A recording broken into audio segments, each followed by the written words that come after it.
Well, hello, friends. I'm here right now with John Demain, and he is the conductor of Carmen, which is being put on by Our Virginia Opera. How are you doing, sir? Great. Great to be back in Virginia. Absolutely, yeah. It's an honor to speak with you. I'm looking at your bio. It sounds like you've done so much with your life in music and opera. Well, I've been doing opera, since I was about 28 years old. I've actually started conducting when I was in fourth grade, so I guess I've done a lot over that period. How were you of time. conducting in the fourth grade? Well, when the music, the band maestro didn't show up, I would take the class in his stead because he knew I was interested in conducting, and I was a sort of prodigy pianist. So Wow. So I got started pretty early.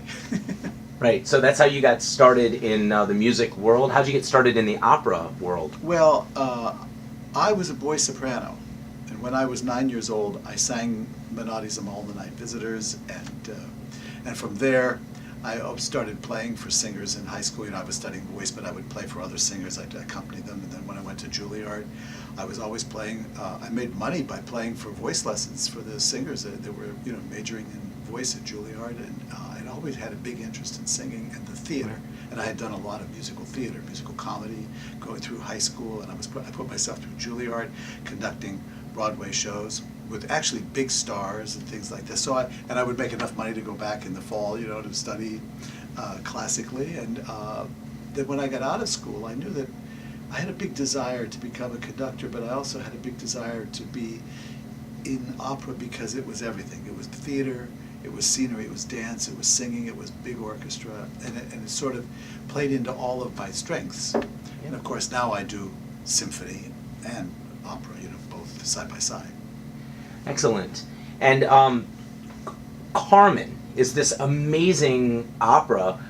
Tell me about it. What is Carmen about at its true core, at its essence? Well, I think Carmen is basically about a woman who is so willful that she can't interfere with her fate in a way. You know what I mean? Her destiny is pretty set out for her that if she's going to behave like that, at a certain point, there's going to be a comeuppance.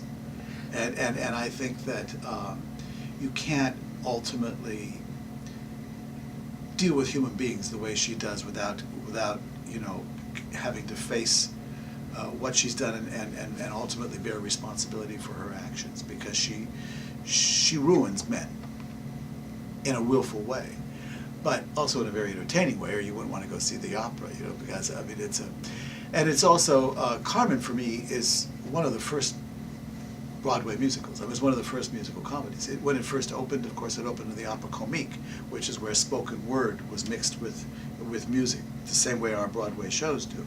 And then if a piece would get taken out of the Opera Comique, and because Carmen, the music was so fantastic, they decided they wanted to put it on in the Paris Opera. The tradition was not to speak in the Paris Opera. So then they got rid of all the dialogue, and by that time Bizet had died, and so then they wrote recitatives that are really quite inferior to what Bizet wrote, but make it possible to do it in the opera house in a way that conformed with tradition.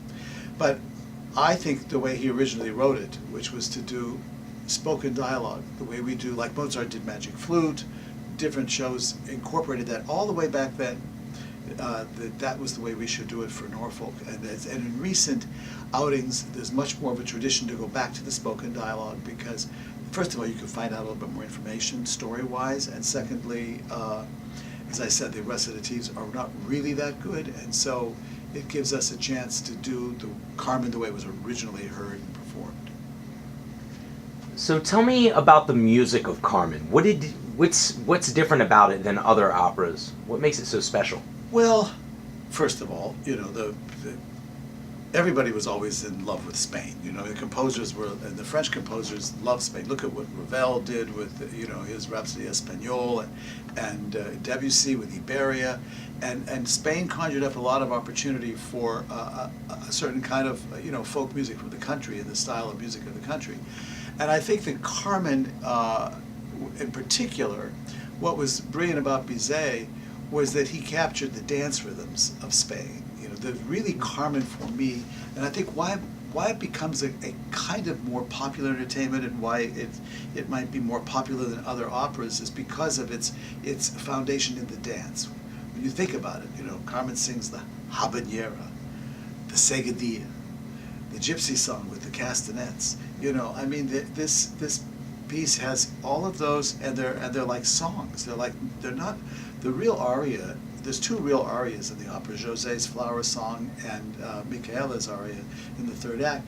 But Carmen's songs are more like songs, with 2 and 3 verses, and the structure is like song structure, and underneath it are these dance rhythms, and so it immediately does what.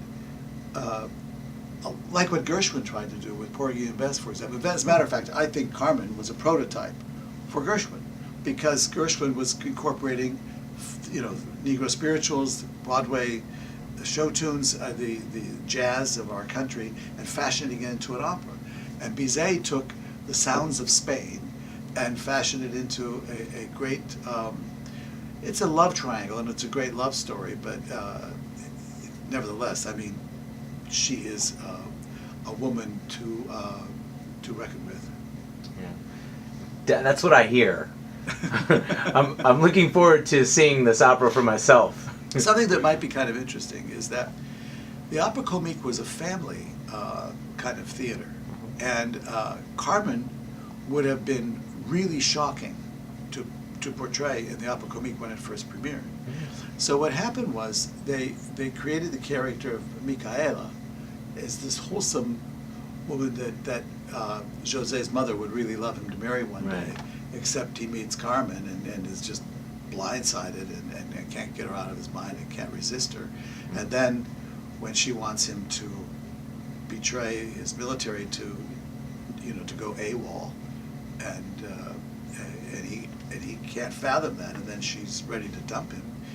For her, he gives up everything, and he goes off with her, and then she gets rid of him anyway. And of course that makes him crazy, because in the meantime comes out this hot Spaniard, this Escamillo, the Toreador, and he makes a play for her, and she then moves on to him, and and Carmen and José, realizing that his life has been destroyed by this woman, has no recourse but to kill her. And so in the end, as I said, she gets her comeuppance for her willful ways. She can't be tamed, she can't be tied down, and we find out that it'd be nice if we all could behave that way, but it doesn't really work in a social context, so True. You can't behave like that in society, and so she gets hers in the end. So this particular show, of course, was written many, many years ago, but I understand that your production here is going to be a little bit more modern, right? Set in the 50s. Well, I think basically when you're in Europe and you're in Spain, and the buildings don't change, right? If you're looking at a literal set in Europe, you're always going to see, and especially in Sevilla, you're going to see buildings that are 1,000 years old, Sure. And so. But you can do a little bit with the clothes, and I think the director has chosen to move it into the 20th century, sort of the Gino Lollobrigida period of the 1950s, to get a slightly different look, which means it's a more modern Spain.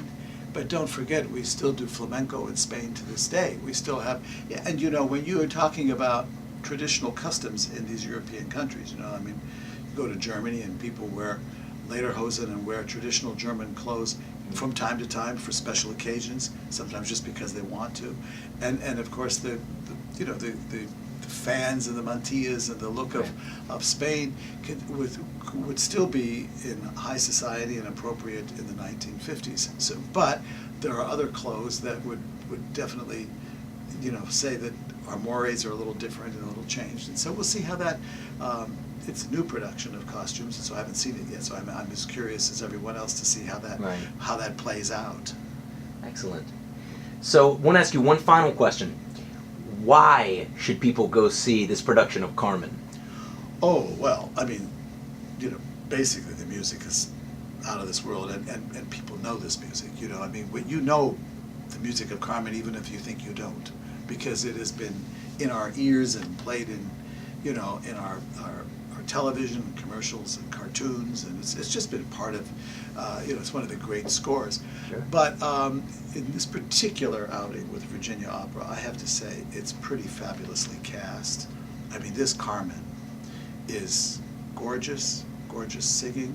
She can dance. She can really portray this mysterious, strange woman who just knocks everybody crazy.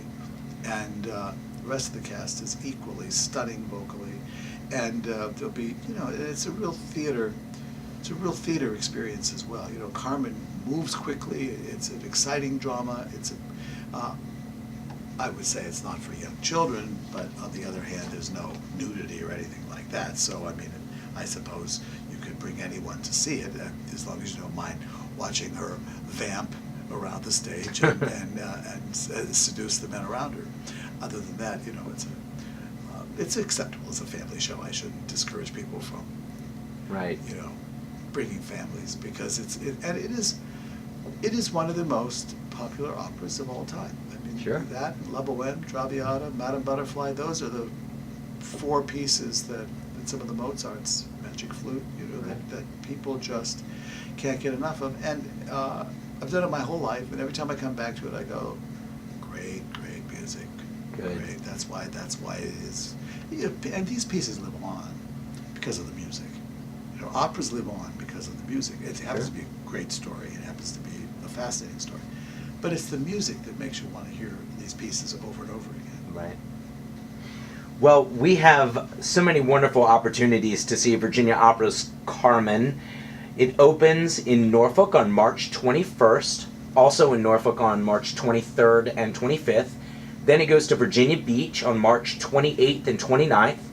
Then Richmond on April 4th and 6th. And then Fairfax on April 11th and 13th. So, John, thank you so much for speaking with me today and sharing your insight on Carmen. Oh, well, thank you. It's my pleasure. Okay, thank you.